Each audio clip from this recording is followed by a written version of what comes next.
No, pero no sé.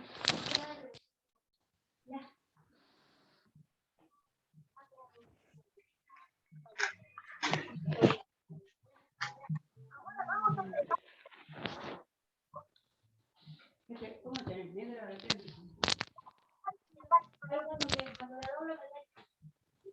¿Qué pasó?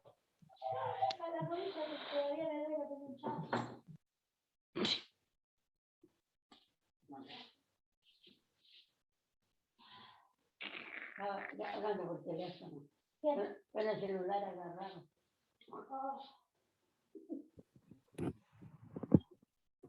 Esto no puede ser, esto ya es invasión. Para mí esa fue. Esto no puede Hola, ser. buenas tardes. Hola, buenas tardes. No puede. Hola. Buenas tardes. Buenas doctor. tardes a todos. Hola, ¿qué tal? Buenas tardes. Hola, Buenas tardes, doctor. Tardes, profesor. Bueno, me alegro de que finalmente podamos encontrarnos. Les doy la bienvenida, por otra parte, a este curso, nuevo curso de Derechos Reales, curso regular. Hubo un inconveniente con el horario porque inicialmente se habían publicado 2 horarios distintos según las comisiones. La 1 y la 4 creo que tenían por horario las 18 y la 2 y la 3 tenían las 18:30 o al revés, no recuerdo, pero bueno, tuve que pedir que se unificaran porque era la misma clase. Bueno, luego de estas pequeñas aclaraciones voy a formalizar. Creo que todos me conocen y lo dice el letrerito ahí abajo, pero mi nombre es Carlos de Rosa. Yo tengo a mi cargo la cátedra de Derechos Reales, Derecho Civil 4, y bueno, vamos a tratar de aportarles desde lo virtual y desde lo presencial lo mejor que podamos para que ustedes puedan en este intercambio conocer los elementos de esta materia, los fundamentos de esta materia. Digo los fundamentos porque en realidad todos creen que cuando estudiamos un civil, la manera de hacerlo es o leerlo por apuntes, que sería lo peor, o leer el texto de la ley. Y lo que la ley expresa, sobre todo este Código Civil y Comercial, que es bastante telegráfico e inexpresivo para mi gusto, es poco lo que les dice. De manera tal que es muy importante recurrir no solo a los antecedentes, sino a los fundamentos de este código. Y cuando digo los antecedentes, digo los orígenes de las instituciones que vamos a estudiar o de ver, porque así nos llegan a nosotros, de modo que la mejor manera de comprenderlos y de entenderlos es ver cómo nacieron, cómo evolucionaron y cómo nos llegaron a nosotros para después saber qué es lo que la ley nos quiere decir. También hay otro aporte que nos da el código anterior, del que no debemos desprendernos demasiado, porque si bien era bastante más extenso en el articulado, tenía la virtud de que era un código coherente y era un código que en cada una o en casi todas sus normas tenía una nota explicativa. Y cada una de esas notas era una verdadera clase de derecho que nos daba el codificador, con todos los fundamentos a su alcance en aquel tiempo, citando autores anteriores o autores de la época, o al derecho romano, o a la evolución del mismo, a través de las pandectas, el derecho medieval. Todo eso nos sirvió a los que estudiamos en aquella época con aquel código y no tiene por qué dejar de servirles a ustedes. De modo que la mejor recomendación, el mejor consejo, si se puede llamar así, que un profesor de Derecho Civil actual les puede dar a sus alumnos es: no se olviden de Vélez Sarsfield. En segundo lugar, quiero darles otro consejo. Y ese otro consejo tiene que ver con esto. Es el programa de la materia. Parece una perogrullada decirles que tienen que estudiar siguiendo al programa. Pero creo yo, por haberlo advertido durante muchos años, que se ha hecho costumbre por parte de ustedes, en otros tiempos fue de nosotros, porque yo también fui estudiante, de tomar un autor, cualquiera, por más autorizado que fuere, y seguir su redacción, su exposición, y quedarnos con eso, o seguir el orden que ese autor nos propone. Y en realidad es muy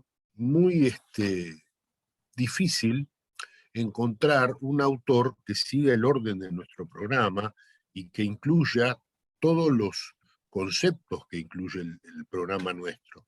Nuestro programa, que lo elaboré yo, es un programa bastante analítico y tiene toda una parte de presentación de cada tema, de antecedentes, de fundamentos jurídicos, y otra parte que es exegética, que tiene que ver con seguir el texto de la ley. Seguir el texto de la ley les facilita a ustedes la lectura del código, del articulado, sin olvidar que eso está tratado por distintos autores, que cada uno después puede seguir en su conjunto o individualmente. Todas estas pequeñas aclaraciones las hago en este momento para que después ustedes no me tengan que estar preguntando acerca de, doctor, este tema que no lo vimos en clase, o este tema que me parece que no se dio. No. A ver, no se pueden dar todos los temas, absolutamente todos y cada uno de los puntos que están en el programa. Nosotros, como docentes universitarios, somos guías, expositores, tratamos de apoyarlos y de sustentar su praxis de estudio. Pero ustedes son estudiantes universitarios, es decir, de la enseñanza superior, de modo que ya están por sí mismos capacitados como para ir y buscar, ir y encontrar, sobre todo ahora que tienen internet. Entonces, y las redes sociales, y Wikipedia, y tantas facilidades que nosotros no tuvimos. Entonces, si hay algún tema que les genera dudas y no se vio en clase o no se dio claramente, ustedes tienen todo el derecho de preguntar y de pedir que se aclare en las dudas que cada uno tenga. Pero no se puede pretender que algo que probablemente se haya omitido involuntariamente, a veces porque una clase tiene una dinámica que a veces hace perder el contenido total de una unidad.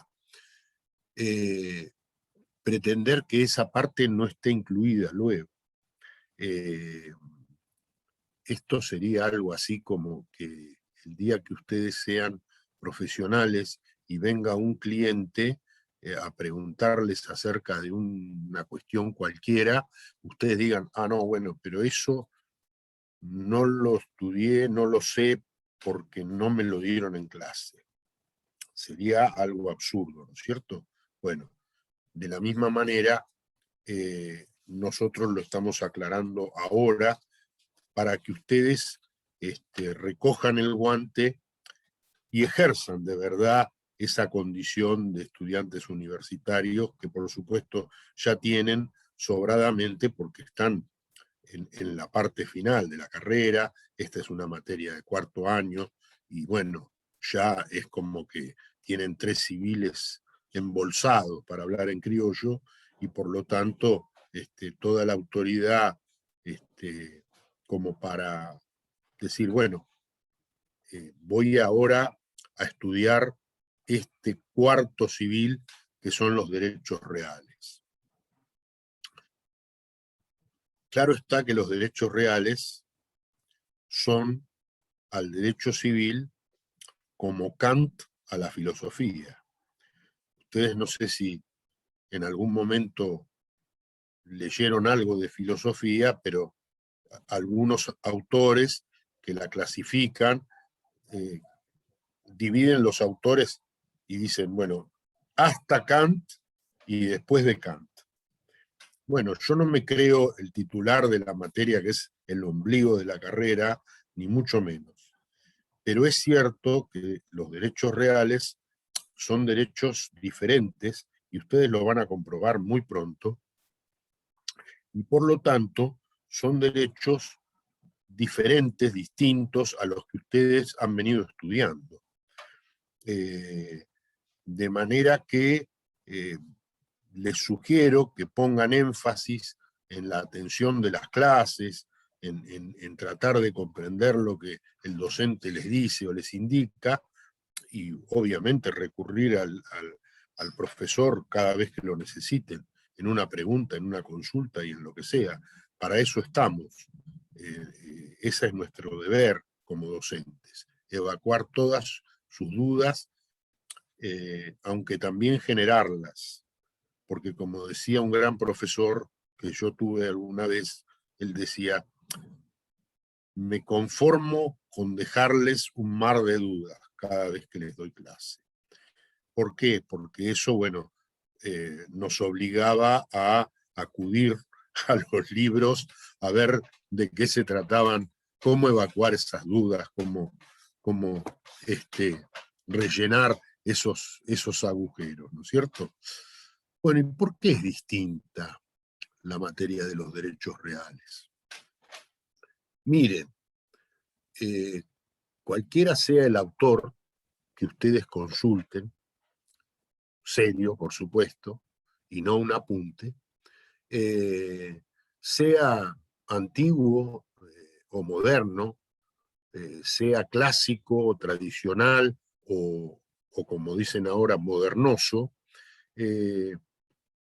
bueno, todos ellos van a hablar de los derechos reales como algo distinto, como algo diferente.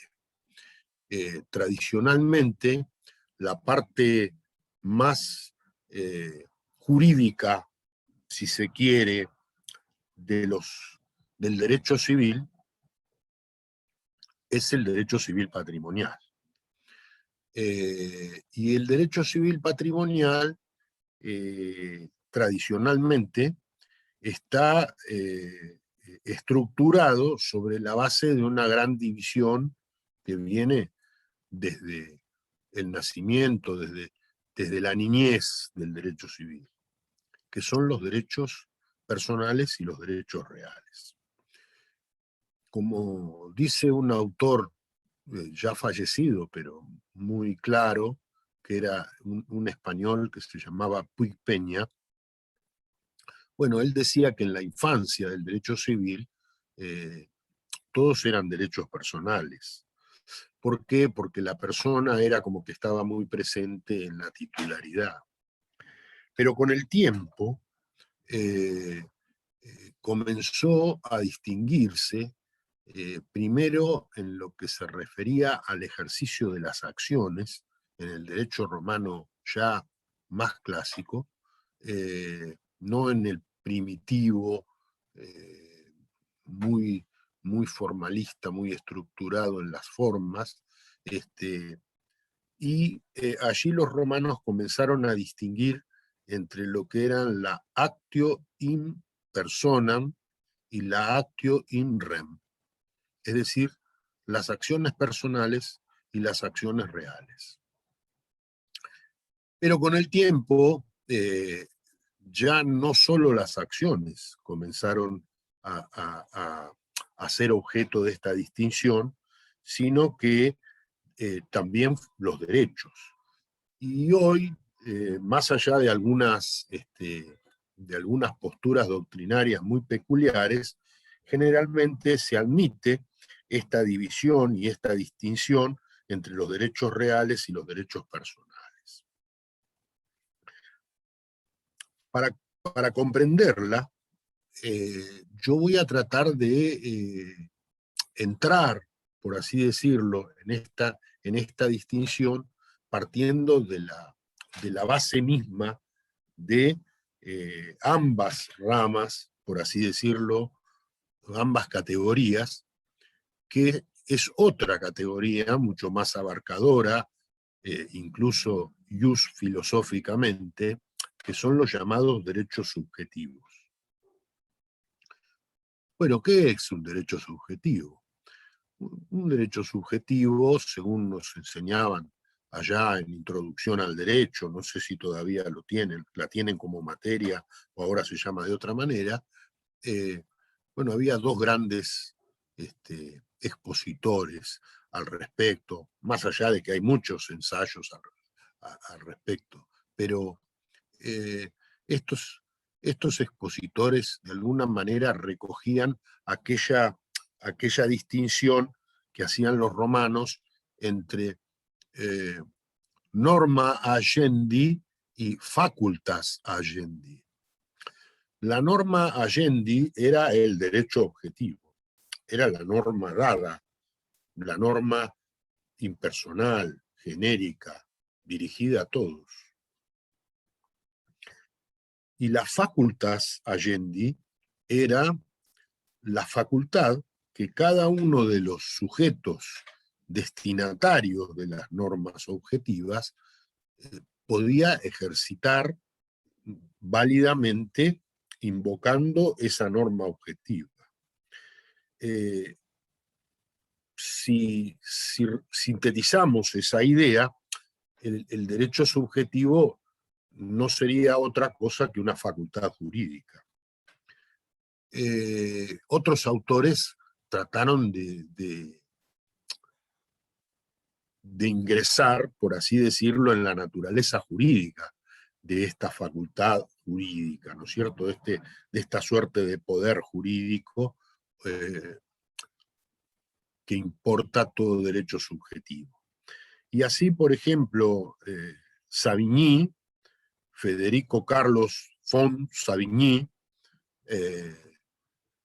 y Winscheid, que era otro autor alemán, ambos fundadores de la llamada Escuela Histórica del Derecho, ellos decían que el derecho subjetivo no es otra cosa que un poder que emana de la voluntad de la persona. Estos dos elementos, poder y voluntad, se van a repetir y bastante a lo largo de nuestra materia, de modo tal que les sugiero que los tengan bien presentes. Otro autor que fue también alemán, muy notable, aunque enfocando con otro criterio, más utilitarista, el concepto de derecho subjetivo, fue Rudolf von Jhering, autor de un libro que en algún rato de ocio, si alguno lo quiere leer, si le gusta el derecho, probablemente se sienta a gusto, que se llama La lucha por el derecho. Es un clásico, y bueno, si a alguno le interesa, les doy el dato. Jhering decía que en realidad el derecho subjetivo no es otra cosa que un interés jurídicamente protegido. Es decir, que donde hay un interés en la persona que es protegido por el ordenamiento jurídico, ahí hay un derecho subjetivo. Bueno, hay muchas más definiciones o intentos de conceptualizar esta categoría de los derechos subjetivos. Pero con esto creo que nos basta como para darnos cuenta que cuando hablamos de derechos reales estamos en presencia de una de las categorías en las que se clasifican los derechos subjetivos. Hay un autor argentino que era un viejo profesor de la Facultad de Derecho de la Universidad de Buenos Aires, que ensayó una definición, que era el doctor Guillermo Allende, a quien cada vez que inauguro una cursada le rindo homenaje refiriéndome y analizando aquella definición. Por algunos criticada, pero lo suficientemente amplia como para servirles a ustedes de instrumento para comprender de qué estamos hablando. Allende comenzaba diciendo que los derechos reales son derechos absolutos. ¿Qué es esto de derechos absolutos? Bueno, ya que hablamos de Savigny, Savigny y Winshade clasificaban a los derechos subjetivos, entre otras categorizaciones, en derechos absolutos y derechos relativos. Los derechos personales son derechos relativos. Cuando hablo de los derechos personales, hablo de los derechos creditorios. Hablo de lo que los españoles denominan derechos obligacionistas, es decir, de las obligaciones. Y bueno, si ustedes miran retrospectivamente cuando estudiaron obligaciones y se encuentran con que la obligación es una relación jurídica entre un acreedor y un deudor, y no va más allá, a lo mejor hay algún tercero involucrado, como puede llegar a ser el sucesor de alguna de las dos partes, o algún tercero interesado, como el fiador, a quien, por ejemplo, el deudor llama pidiéndole socorro para que garantice esa prestación de vida, pero esa relación es una relación acotada, circunscripta a un determinado número de personas, y por eso es relativa, por eso el derecho es relativo, es decir, es relativo a ellos, no se extiende más allá. Si ustedes recuerdan la materia civil que acaban de aprobar, por lo menos casi todos, que es contratos, recordarán que los efectos de los contratos se extienden activa y pasivamente a las partes, a sus sucesores, a quienes se transmitiese, y no se extienden o en principio no producen efectos respecto de terceros, ¿no es cierto? Al menos no pueden perjudicarlo, más allá de alguna estipulación a favor de algún tercero o algún tercero que es llamado a la relación, como en el caso del garante, el fiador, el avalista, etc. Por eso estamos en presencia de derechos relativos. Mientras que en el ámbito de los derechos reales hablamos de una relación que tiene carácter absoluto. ¿Qué quiere decir que tiene carácter absoluto? Y el derecho real es oponible a todos. Como decían los romanos, el derecho real es oponible erga omnes, es decir, frente a todos. A ver, yo no puedo ser propietario de mi casa respecto de el vecino de al lado y no serlo respecto del vecino de enfrente. O soy propietario o no lo soy. Y por lo tanto, esa categoría de derecho que es el dominio, que es un derecho real, yo lo ejerzo y lo ostento respecto de todos y frente a todos. Este es el carácter absoluto. Los efectos del derecho real son oponibles frente a todos. Erga omnes. Esa es la primera nota característica que tienen los derechos reales. El carácter absoluto. El segundo carácter, decía el doctor Allende, que tienen los derechos reales, es su contenido patrimonial. Porque básicamente los derechos reales tienen por objeto las cosas. Tanto es así que en algunos tratados de derecho, de derechos reales, no se llaman derechos reales, se llaman derechos de cosas. Eso lo pueden ver tanto en el derecho alemán como en el derecho español. Y bueno, es una denominación que ha sido adoptada y que ha sido empleada con cierta frecuencia, más allá de que el carácter de, o la denominación derecho real es la que ha ganado carta de ciudadanía en casi toda la doctrina, ¿no es cierto? Y en las leyes. Ustedes van a ver el libro tal o cual, de determinado código, y habla de los derechos reales. Bueno, les decía que los derechos reales tienen por objeto las cosas. Y las cosas son, por así decirlo, el objeto patrimonial por excelencia. Es decir, son los objetos materiales susceptibles de tener un valor económico, susceptibles de ser apreciados pecuniariamente, económicamente, de modo tal que nuestro objeto son cosas tangibles, materiales.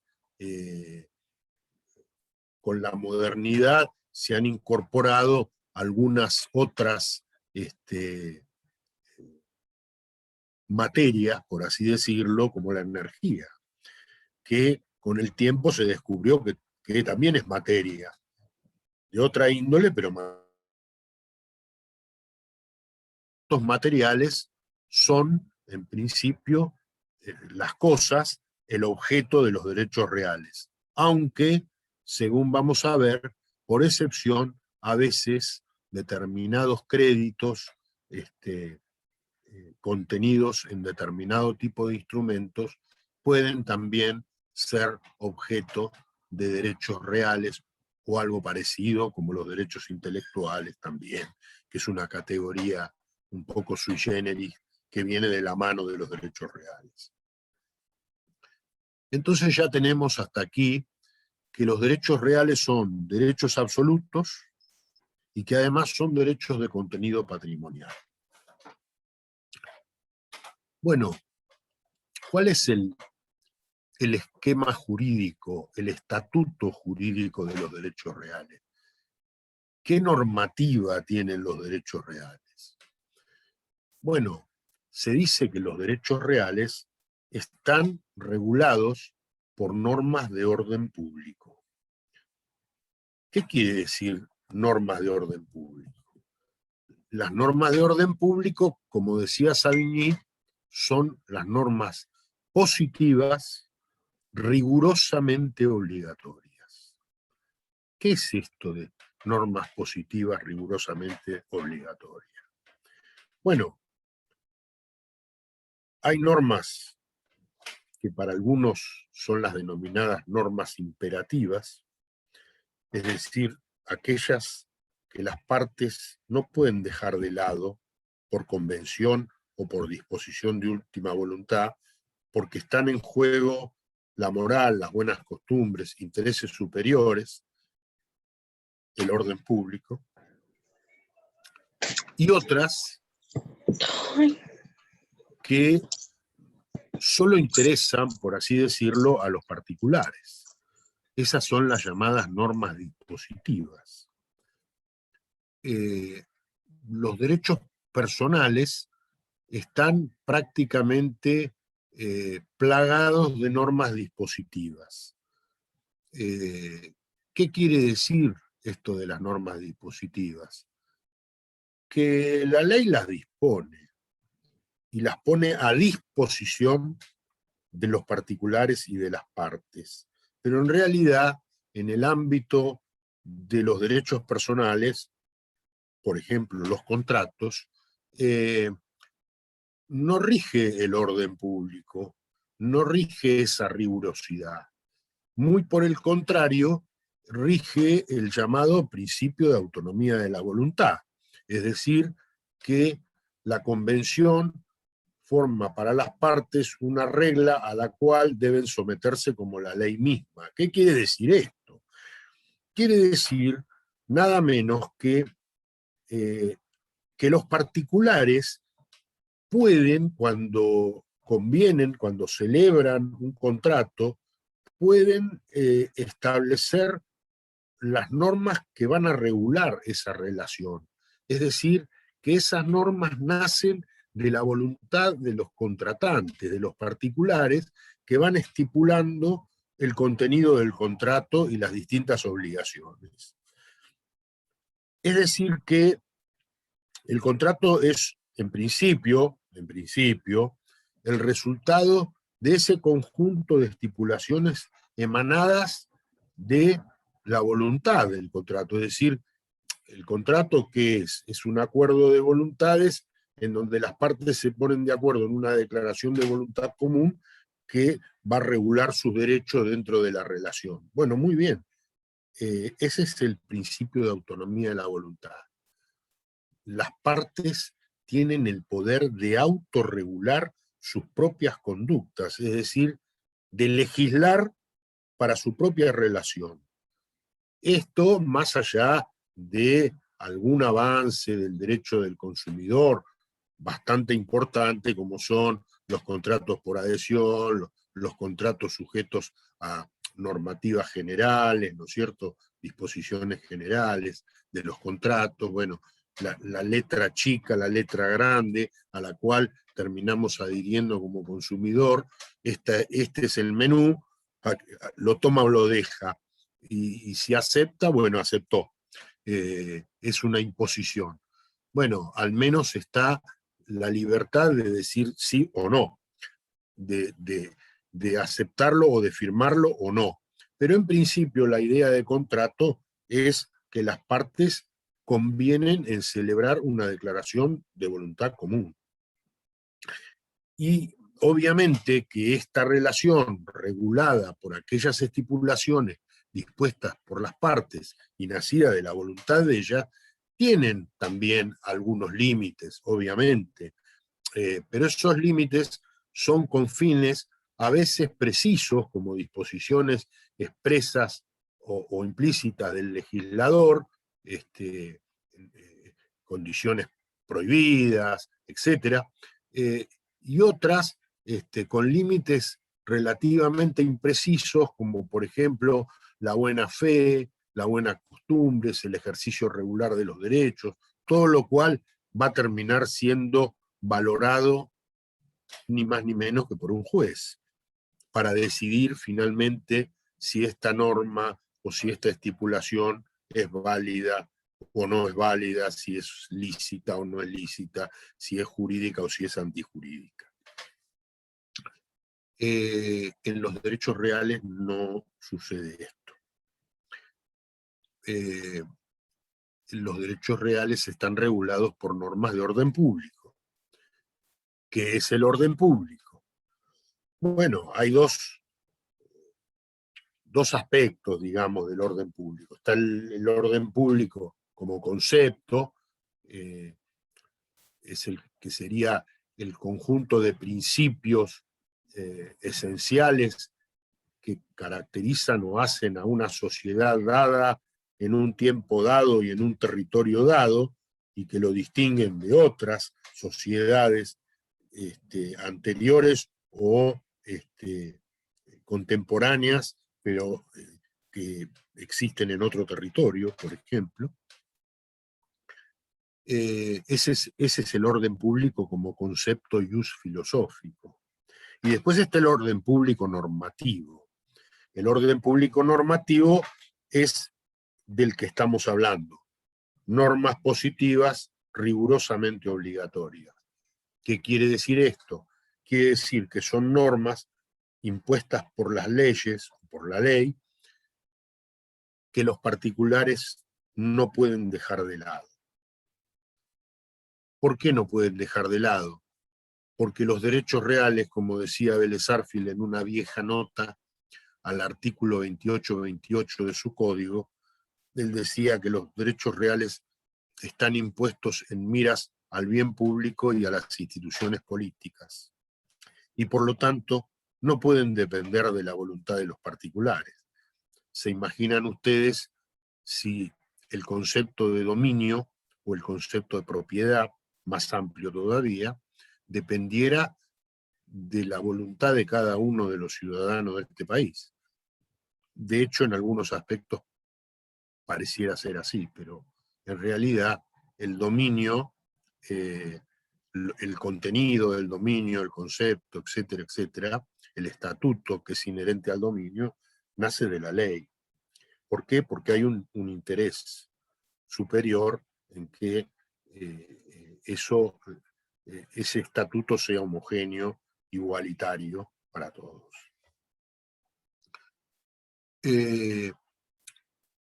Claro que este estatuto plagado de normas de orden público pareciera tener algunas pequeñas ventanas o pequeñas esferas de libertad. Algunos autores, como Molinario, por ejemplo, sostenían que no, sostenían que todas las normas de los derechos reales están comprendidas en el orden público y por lo tanto ninguna de ellas, puede ser dejada de lado por los particulares. Y otros distinguen entre lo que son las llamadas normas estatutarias, es decir, aquellas normas que hacen al estatuto, a la estructura del derecho real, esas sí son de orden público, y hay otras normas meramente reglamentarias que la propia ley deja en manos de los particulares para determinados casos. No les voy a poner ningún ejemplo práctico ahora, porque como ustedes no conocen las instituciones de los derechos reales, yo no voy a venir a hacer un alarde de erudición jurídica si ustedes todavía no manejan la materia. Ya se van a dar cuenta y puntualmente se les van a ir indicando: estas son normas estatutarias, estas son normas reglamentarias. Me interesa que por lo menos de esta clase saquen estos dos conceptos y que sepan que las normas de orden público son solamente las estatutarias. Bueno, ¿tiene alguna implicancia esto de que las normas de los derechos reales son normas de orden público? Por supuesto que sí, porque los derechos reales, al estar legislados por normas de orden público, solamente pueden ser creados por ley. ¿Esto qué significa? Significa que no hay otros derechos reales que los que consagra la ley, a diferencia de lo que ocurre en el ámbito de los derechos personales. ¿Por qué? Porque en el ámbito de los derechos personales, si bien hay contratos típicos como la compraventa, la donación, la permuta o el mandato, por poner ejemplos, también hay contratos atípicos o innominados, como decía el Código de Vélez-Sarsfield, es decir, que no tienen una denominación y una regulación específica, sino que son frutos de la justamente autonomía de la voluntad, de la inventiva particular, que acoplan o toman aspectos de un contrato y aspectos de otro para crear una figura nueva. Les voy a poner un ejemplo. Hasta la sanción de la ley 24441, en principio, más o menos, el leasing no era un contrato típico, o no era un contrato nominado. Era, para muchos autores, un acople entre una locación que termina siendo compraventa cuando los alquileres en un determinado conjunto se aplican al precio de la compraventa posterior en la medida que el tomador decide comprar y no continuar con la locación y hacer suya la cosa. Entonces le queda un precio residual porque se computa lo que pagó por alquileres y bueno, y aparece esta figura que ahora sí tiene regulación legal y es un contrato típico, pero en otros tiempos no lo fue. Y esto, a ver, es un mero botón de muestra, como dirían nuestras abuelas, de lo que son los llamados, o lo que eran los contratos innominados, ahora denominados típicos. En cambio, no hay derechos reales que no sean típicos. La tipicidad legal es justamente una consecuencia del orden público porque, según vamos a ver, solo se admiten los derechos reales enunciados y regulados por el legislador. En este caso, no me gusta hacer esto interpolando, pero a veces es importante. El artículo 1887 dice: son derechos reales en este código el dominio, el condominio, la propiedad horizontal, los conjuntos inmobiliarios, el tiempo compartido, el cementerio privado, la superficie, el usufructo, el uso, la habitación, la servidumbre, la hipoteca, la anticresis y la prenda. Esta enunciación, que para mi gusto es demasiado extensa, porque hay muchos derechos reales que son parecidos o muy similares y que pueden estar comprendidos en una sola categoría, pero bueno, esto es lo que legisló este nuevo código, aunque, bueno, en el derecho anterior el número de derechos reales era muy reducido, cada uno muy caracterizado, muy identificable en sí mismo. Una vez en un congreso, en el año 87, recuerdo, en la Universidad de Belgrano, un profesor canadiense dijo que los derechos reales eran como nuestro sistema solar. Hay un sol, que es el dominio, y hay unos pocos planetas que no son otra cosa que desprendimientos de ese sol. Y ahí estaban el condominio, que es como un medio sol o un sol partido, en distintas partes ideales, según van a ver, y después están el usufructo, el uso, la habitación, la servidumbre, la hipoteca, la prenda, la anticresis, y ahí se terminaba. Ahora les agregaron otros propios de la modernidad, pero también de cierta confusión. Lo vamos a dejar ahí por el momento, ya tendremos tiempo para criticar la ley con mayores argumentos. Vamos a recapitular. Tenemos que los derechos reales son derechos absolutos de contenido patrimonial y que están regulados sustancialmente por normas de orden público. Digo sustancialmente por aquello de que solo las estatutarias son de orden público y las meramente reglamentarias, que son las menos, no son de orden público, son normas dispositivas, es decir, a disposición de los particulares. Aquello de las normas dispositivas era muy propio de cuando estudiábamos. En aquellas mañanas, tardes o noches largas de estudio de, por ejemplo, contratos, en donde el autor de turno nos enunciaba las obligaciones del comprador, del vendedor, del locador, del locatario, del comodante, del comodatario, del depositante, del depositario, del mutuante, del mutuario, y ya después para nosotros eran las mismas, era todo parecido, no se nos hacía una ensalada, y lo peor de todo, lo peor de lo peor, ¿qué era? Era que ese mismo autor de turno, después de enunciarnos y explicarnos todas y cada una de las obligaciones, en un breve párrafo final decía, salvo que las partes dispusieran lo contrario.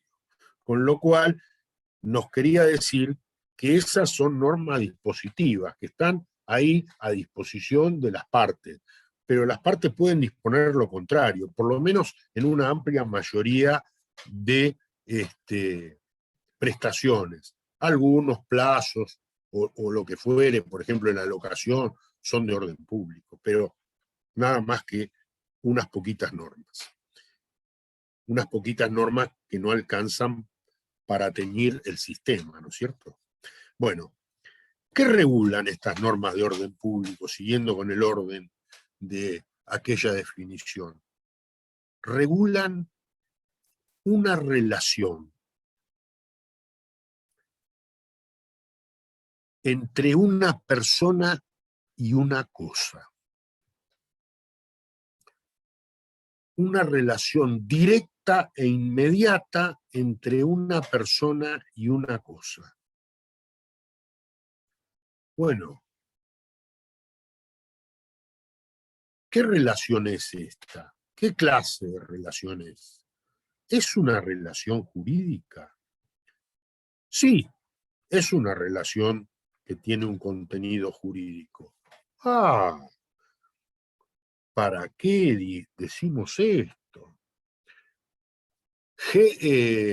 Kant, a quien nombramos, Winshade, a quien también nombramos, nos diría que somos herejes, que nunca una relación jurídica puede no ser entre personas, que es algo aberrante considerar que podría existir una relación jurídica entre una persona y una cosa. Y en realidad sí es una relación jurídica. Pero no es una relación, si se quiere, dinámica, interpersonal, tiene lugar en el ámbito de una obligación o de un contrato. Es una relación de poder. Es una relación jurídica, pero de poder. Porque ese poder, según vamos a ver, está íncito en el derecho real de que se trate. Hace al contenido del derecho real. Les voy a dar un ejemplo. Los romanos distinguían entre las facultades, o sintetizaban las facultades del dominus, es decir, del titular de dominio, como el ius utendi, fruendi et abutendi, que traducido quiere decir de usar, gozar y disponer de la cosa. Bueno, ¿cómo puedo usar y cómo puedo disponer? Disponer es, ¿y cómo puedo gozar? Gozar es percibir los frutos. ¿Y cómo puedo disponer materialmente de la cosa? Por ejemplo, construir sobre un terreno de mi propiedad, si no tengo la facultad suficiente y el poder suficiente de índole material. Claro que lo tengo. Y ese poder es el contenido de mi derecho. Por lo tanto, es una relación de poder jurídico que es directa e inmediata. Directa porque no hay un intermediario entre el titular del derecho y la cosa que es objeto de su derecho. Es directa. Es inmediata. Algunos autores, recuerdo a un italiano, Barassi, que fue el primero que la expuso, sostenía que en el derecho real hay una faz interna y una faz externa. La faz interna es la inmediatabilidad, y que tiene que ver con la exteriorización del poder que hacia adentro tiene el titular respecto de la cosa que es su objeto. Y hacia afuera, decía Barassi, está la absolutabilidad, es decir, el carácter absoluto del derecho real que se exterioriza y que se ejerce hacia afuera de manera tal que todos los demás a quien se le puede oponer ese derecho deben abstenerse, deben respetarlo, según vamos a ver. Bueno, esa relación directa e inmediata entre la persona titular y la cosa es lo que regulan las normas de orden público. Y lo hacen de una manera rigurosa porque las partes no pueden apartarse de lo que la ley establece. Cuando digo las partes, digo el titular y todos y cada uno los miembros de una sociedad que está obligada a respetar el derecho real en cabeza del titular. Claro está que para que esa absolutabilidad o esa oponibilidad pueda ser ejercitada frente a todos y cada uno de los que están afuera de la relación, todos esos y cada uno tienen que tener la posibilidad de conocer la existencia de ese derecho a respetar. Porque si no, como decía Freitas, no se concibe que una sociedad esté obligada a respetar un derecho que no conoce. Esa frase de Freitas estaba reproducida por Vélez Sarsfield en la nota al artículo 577 de su código, cuando decía: antes de la tradición de la cosa, el acreedor no adquiere sobre ella ningún derecho real. ¿Por qué? Porque en esa norma, en la nota a esa norma, se criticaba el código francés, que establecía un sistema puramente consensual, en virtud del cual, por el solo contrato, se transfería la propiedad, es decir, por la sola voluntad se transfería la propiedad, aunque la cosa no hubiera pasado a manos del adquirente, es decir, no se hubiese producido el desplazamiento que genera la tradición, que genera la entrega de la cosa. Y ese desplazamiento es lo que hace nacer el poder en cabeza de su titular. Entonces, para que esa obligación de respeto y de abstención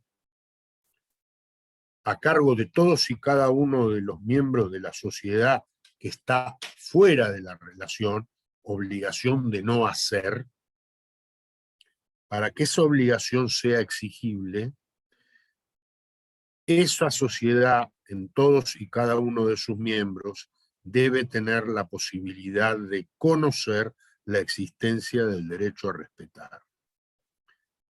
¿Y cómo se logra con esa cognoscibilidad por parte de los terceros?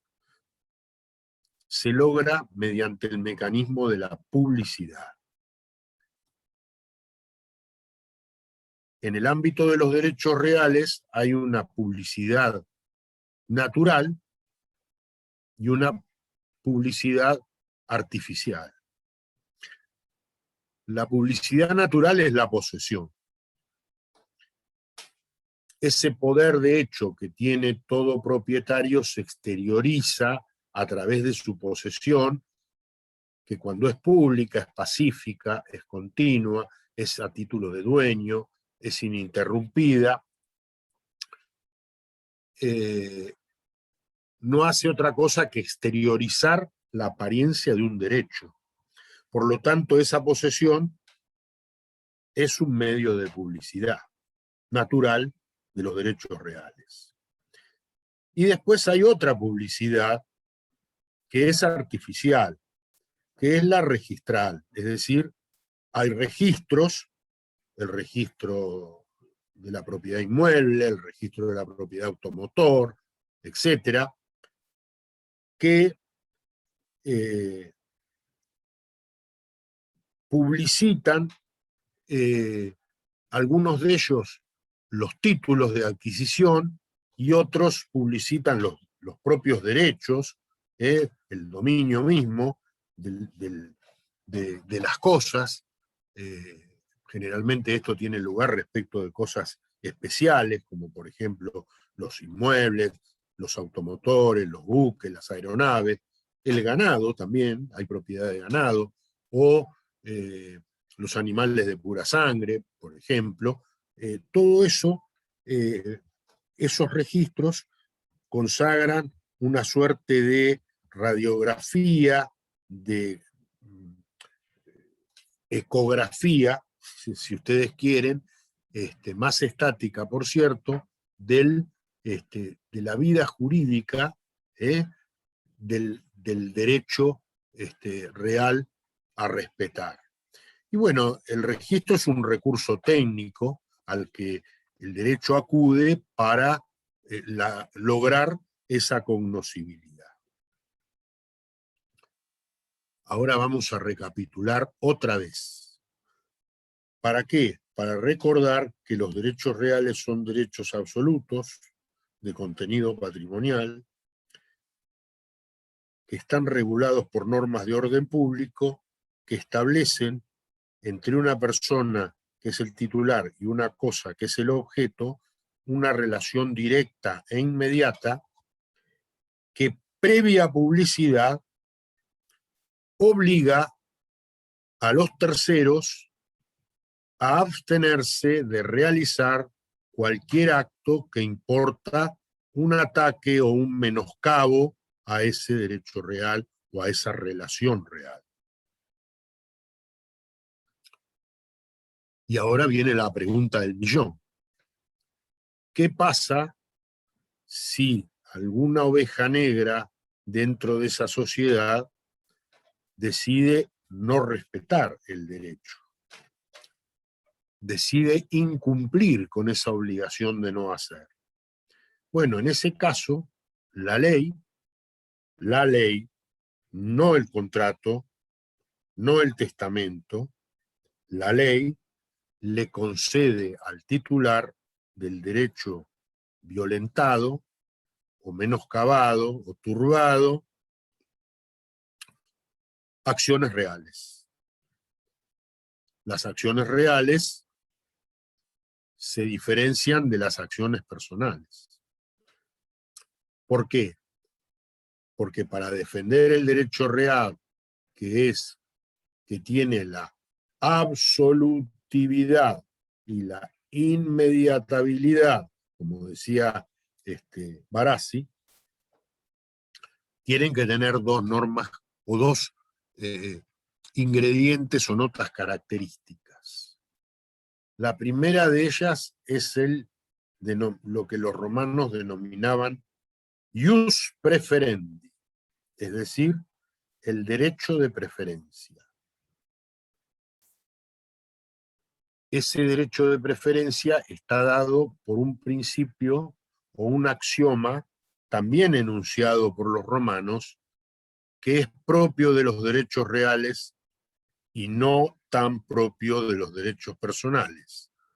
El axioma, seguramente ustedes lo conocerán, y es prior in temporis, potior in iure. Primero en el tiempo, mejor en el derecho. A ver cómo lo explicitamos. Si una persona ha contratado en distintas épocas, con distintas personas, la transmisión del dominio de una misma cosa, no es preferido el que tiene el título más antiguo, el contrato más antiguo, derecho personal.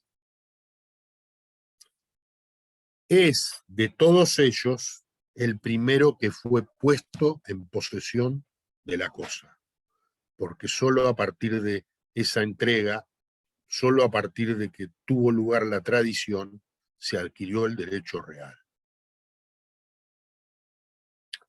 Aun cuando no haya sido el primero que contrató. La ley le pone una sola condición a ese adquirente para darle la preferencia. Y es su buena fe. Es decir, que no haya conocido o podido conocer que antes que él había otros sujetos que habían contratado con el enajenante y que también tenían derecho a recibir la posesión de la cosa, la transmisión de la cosa. ¿Esto lo entendieron? Si hay alguna duda, no tienen más que preguntarme. Ahí estoy viendo a alguien que me levanta la mano. Karina Gómez, ¿sí? ¿No? Era el dedo, el pulgar. Bueno, no, está bien. Bueno, la segunda nota característica es el ius persequendi, es decir, el derecho de perseguir la cosa de manos de quien esté. De modo tal que si la cosa pasó a manos de un tercero, porque le fue transmitida, en principio yo, propietario, puedo incluso demandar al tercero y traerlo para exigirle la entrega y la restitución de la cosa. Algo que no puedo hacer en materia contractual y en materia de acciones personales, porque las acciones se circunscriben a la relación jurídica, comprador, vendedor, fiador, sucesor, y se terminó. ¿Está claro? Pero no puedo ir más allá y no puedo ir a demandar a terceros para hacer valer el contrato. El contrato no tiene efecto frente a terceros, salvo que sea un tercero incluido en la relación contractual, como puede ser aquel que es el beneficiario de una estipulación, la famosa estipulación a favor de un tercero, por ejemplo. Pero si no, no podemos buscar a uno por la calle y decir, usted señor, venga para acá, porque ahora se ha apoderado de lo que era mío. No. Solo el titular de un derecho real puede hacerlo. Recapitulando, los derechos reales son derechos absolutos. de contenido patrimonial que están regulados sustancialmente por normas de orden público que establecen entre una persona y una cosa una relación directa e inmediata que previa publicidad obliga a la sociedad toda a respetarla y que en caso de no hacerlo se concederá al titular del derecho real las acciones reales, la ley le concederá al titular del derecho real las acciones reales que gozan de las características del ius preferendi y el ius persequendi. Esa era, en este nuevo homenaje, la definición del profesor Guillermo Allende. Y hasta aquí mi clase.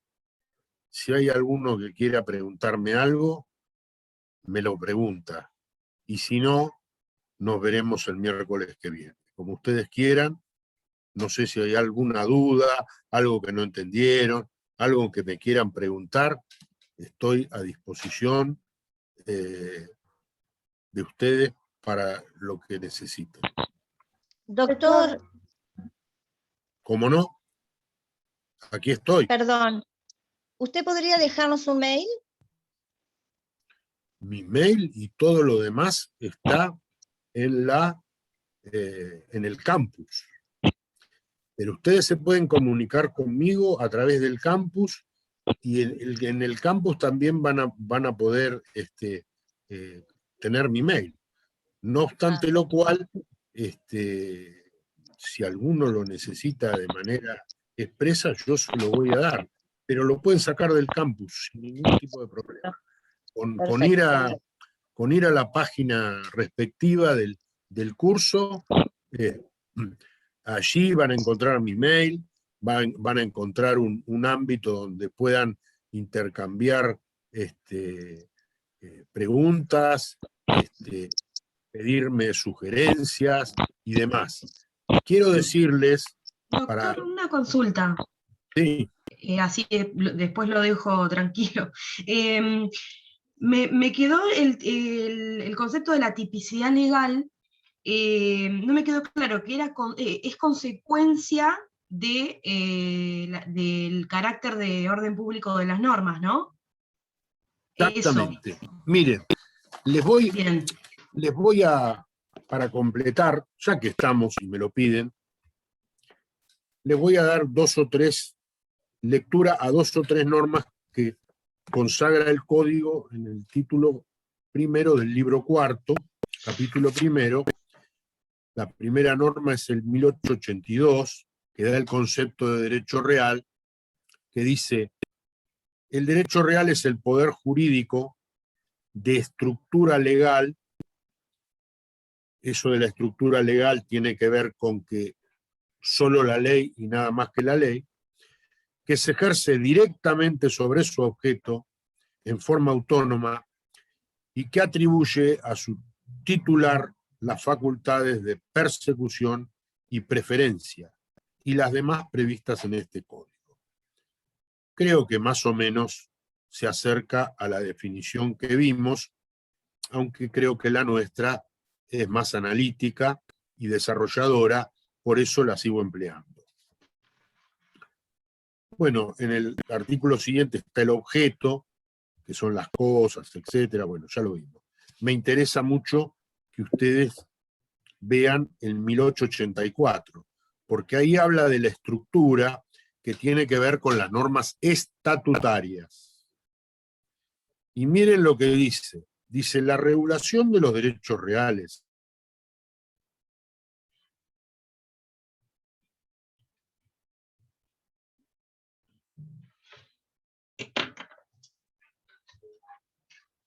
Disculpe, profesor, pero se le cortó, o al menos a mí. A mí también. Parece que es del problema, sí. Sí, se cortó. Sí, para todos me parece. o la modificación de su estructura. Se cortó, profesor. Si puede decirlo de vuelta, el 1884. Se cortó para todos. ¿Ahora me ven y me escuchan? Ahora lo vemos y lo escuchamos. Hace un ratito hubo un Bueno. paréntesis y no se escuchó el 1884. Dice, la regulación de los... igual lo tienen en el código, pero dice, la regulación de los derechos reales en cuanto a sus elementos, contenido, adquisición, constitución, modificación, transmisión, duración y extinción es establecida solo por la ley. Es nula la configuración de un derecho real no previsto en la ley o la modificación de su estructura. Su estructura son todos esos aspectos que la norma enuncia. De manera que si yo modifico los modos de adquisición, por ejemplo, o los modos de transmisión, por ejemplo, o la duración del derecho, por ejemplo, esa estipulación o esa cláusula es absolutamente nula porque la norma es de orden público. Y por último, quería que leyeran el 1886 y el 87. El 1886 dice, el derecho real atribuye a su titular la facultad de perseguir la cosa en poder de quien se encuentra, ius persequendi, y de hacer valer su preferencia con respecto a otro derecho real o personal que haya obtenido oponibilidad posteriormente. Ahí está el prior in temporis potior in iure. Y en el siguiente está la enumeración de los derechos reales típicos, que es lo que Magalí Carreras me preguntó. Ahí está la tipicidad legal de los derechos, que es consecuencia, obviamente, del orden público. Más o menos está claro. ¿Alguna otra pregunta que me quieran hacer? Estoy a disposición. ¿Podría repetir el concepto cuando habló de derecho de preferencia, que dijo primero en el tiempo, primero en el derecho, pero no es el que... No. Primero en el tiempo, mejor en el derecho. En el derecho. Y después aclaró algo que no entendí bien lo que significaba, que no era cuando uno tenía un derecho anterior que iba a ser... Buena fe. Buena fe. Es decir, que el que invoca la preferencia ignorara otra cosa, ignorara que el mismo enajenante había contratado antes que con él, con otras personas, aunque no les hizo entrega de la cosa. Por eso la preferencia es la de él. Título y modo, derecho real. Los otros solo tienen el contrato, derecho personal. Esto lo vamos a ver. Último detalle. Después de esta presentación, yo voy a darles las unidades del programa, que son la 2 y la 3, íntegras.